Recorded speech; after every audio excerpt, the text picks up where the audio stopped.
Jemaat Rasul yang dicintai Tuhan Yesus, bagi hari ini kita akan belajar firman Tuhan, dibentuk dan dididik oleh firman Tuhan. Kita bersyukur bertemu di awal minggu ini, di hari Senin. Kita percaya firman Tuhan bagi hari ini menjadi berkat bagi kita.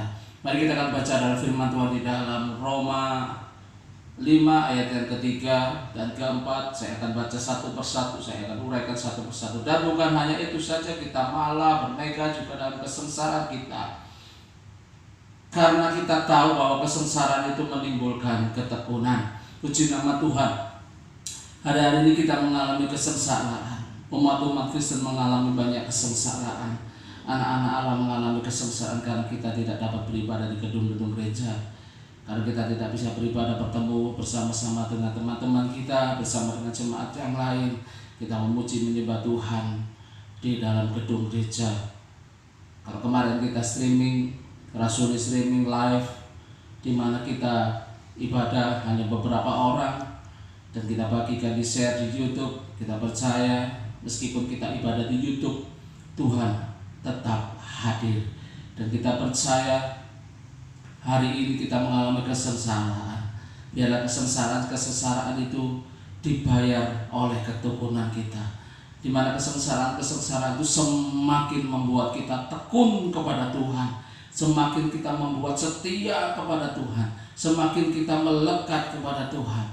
Gedung-gedung gereja boleh diliburkan, ibadah-ibadah boleh ditutup, dinonaktifkan, tapi untuk orang yang mencintai Tuhan Yesus, untuk orang yang selalu rindu dekat Tuhan, tidak peduli dengan gereja yang sedang di lockdown atau ditutup atau dinonaktifkan, tapi kita percaya orang yang rindu dekat Tuhan, selalu rindu akan Tuhan, cinta Tuhan, tetap bisa beribadah di rumah-rumah, tetap tekun beribadah, berdoa di rumah-rumah. Dan kita percaya semakin kita banyak berdoa di rumah, semakin cepat segala virus yang ada di Indonesia ini semakin cepat dibuang oleh Tuhan, semakin cepat dihancurkan oleh Tuhan.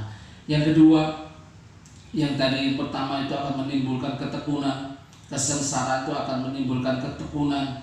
Dan yang kedua yang kita akan pelajari, kesengsaraan itu akan menimbulkan, di ayat yang ke-6, dan ketekunan itu menimbulkan tahan uji.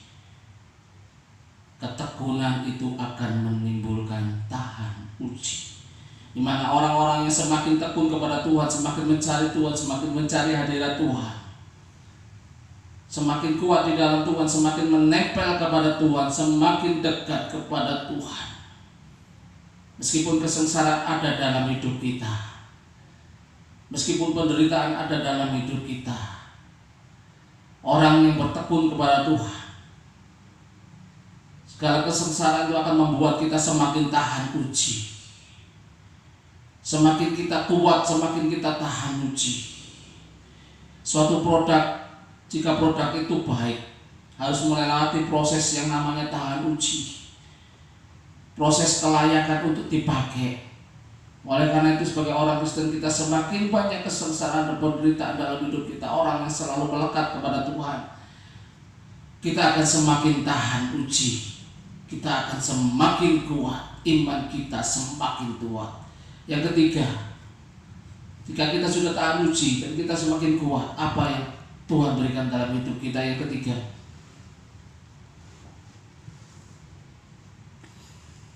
tahan uji.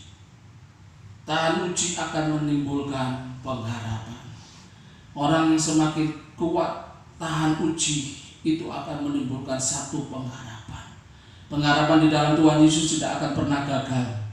Pengharapan di dalam nama Tuhan Yesus tidak akan pernah mengecewakan dalam hidup kita. Banyak orang Kristen saat ini berdoa. Mari orang-orang Kristen, jemaat-jemaat Rasul, kita satukan doa kita. Kita punya satu pengharapan. Biarlah Indonesia semakin dipulihkan. Biarlah Indonesia semakin dipulihkan. Segala virus-virus yang ada di dalam Indonesia, Tuhan lalukan, Tuhan hancurkan. Kami serahkan, kita serahkan ke dalam tangan Tuhan yang dahsyat, yang penuh kuasa. Kita punya satu pengharapan. Indonesia dipulihkan. Terima kasih. Biarlah firman Tuhan ini menjadi berkat bagi kita, bagi jemaat Rasuli, dan semakin kita dikuatkan oleh firman Tuhan. Tuhan Yesus memberkati.